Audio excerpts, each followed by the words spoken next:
and now you're starting to sound more like an entrepreneur more than a musician. I'm sure over the years of all the learning experiences that you've had as an entrepreneur, what was the one biggest lesson you have ever had learning to become an entrepreneur? And would that be the best advice you can give to our young entrepreneurs out there? That's a good question. I had a baptism of fire when I came into music. Suddenly I was somebody, but I was very commercialized or whatever. I was like kind of outcast of the local scene. They were like, "Who are you? What are you doing here?" The biggest advice I can give any entrepreneur is, and this is what I did, and I learned the hard way. There were some doors that we closed. Maybe because we got a little ahead of ourselves, big-headed or whatever, complacent. Case in point was when we launched in Singapore with my album. EMI in Singapore were very excited. They gave us a proper plan. They said, this is how much we're going to spend. We're going to have these magazines, these interviews, come down. This, So they gave us a 2-month projection and gave us sales projections and all that. So we said, great, let's do it.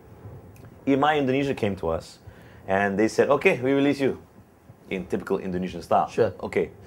At that point, my manager was Nick, and Nick said, where's the business? Where's the plan like Singapore gave us? And they're like, no, we don't do this thing. We're Indonesians. We release you, okay lah, okay? And we put 20,000 or whatever. And Nick's like, no, we want a proper plan. And they're like, oh, you want a proper plan? They never came back. So that was an opportunity lost because we had momentum. We were in Malaysia. Bang, we were in Singapore. I was opening for, Aqua and Deep Purple and hanging backstage with Coca-Cola. And Indonesia could have been the next step. But because we kind of closed that door, and I listened to, Nick's a great guy. We both learned the hard way, I guess. But, you don't close any door. Another case in point was when we were looking. Interview came in for something. It was like for Disney Kids, and I remember saying, "Oh, good Disney Kids." And of course, I was told by the management, "Hey, Disney Kids is not your target segment." Sure. So okay. And then when they were told, "Oh, you're not his target segment," how do you think that makes them feel? Sure. So I think you have to be very careful when you're being an entrepreneur. Definitely don't get ahead of yourself. Take anyone you can, anything you can, go for anything. I went and begged. I've been to Maxis DG and Cellcom and U Mobile begging for money to promote gigs. And I remember I went to one of these guys before and I said, we have rocked the world and we can probably give you 20,000 kids swapping over to your service. Sure. And the guy there at that time said, we're not interested. We only want 3G. Suffice to say, he's no longer the head of marketing in that company. But you can tell, I think, and that taught me a lesson as well. I'm thinking, wow, if you're too picky over what you get and what opportunities you get, you're never going to get anywhere. It's like having sex. You're not going to get Claudia Schiffer day one. Sure. You've got to take what you can get sometimes. So as an entrepreneur, sometimes my biggest advice would be, just grab it. Grab whatever you can. If it's a small opportunity, grab it, explore it. But never get too heavy yourself and think that you're more than you are, because there are 100 people waiting in the line to take over from you.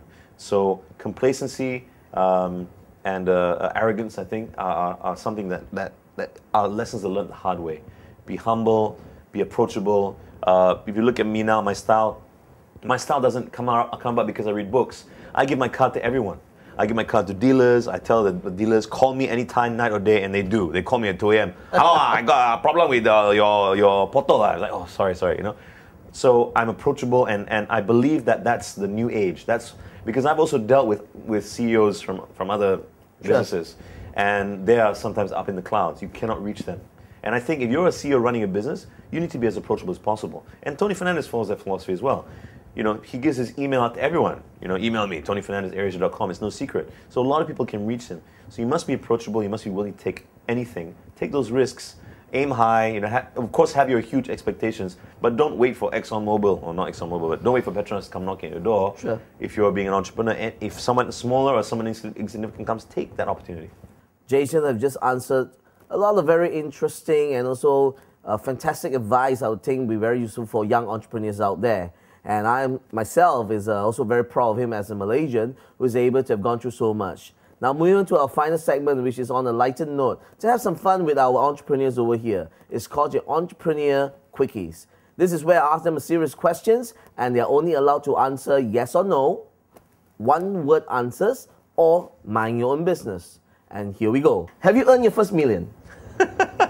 Debt. How old do you plan to retire? 81. Do you cheat on taxes? No. Are you married? Yes. If you are, would you ever cheat on your partner? No. Do you have problem finding a life partner?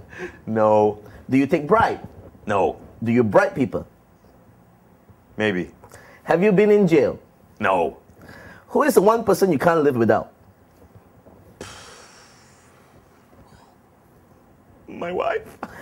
Which one do you prefer, money, power, or sex? Sex. As an entrepreneur, do you still have time for sex? Maybe. How many times of that would be per week? A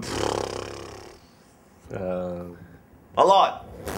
Do you think you are smart? No. Do you think you're good looking? No. If bra is single, why is panties plural?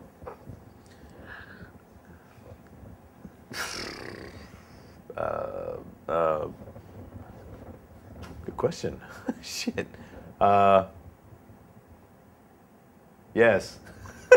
All right, thank you very much. We just completed our third segment, which is the Entrepreneur Quickies. You're messing with my head, man. If bra is single, why are panties pro? That's a good one. First class entrepreneur, Jason, thank you very much for being on the media, the Entrepreneur Media Exposure. I'm glad that we got you here, and of course, definitely would like to have you come back here again. Thank you Okay? for getting Thank you me very much. in trouble. That's a great way to finish off with Jason Lowe on the Entrepreneur Quickies.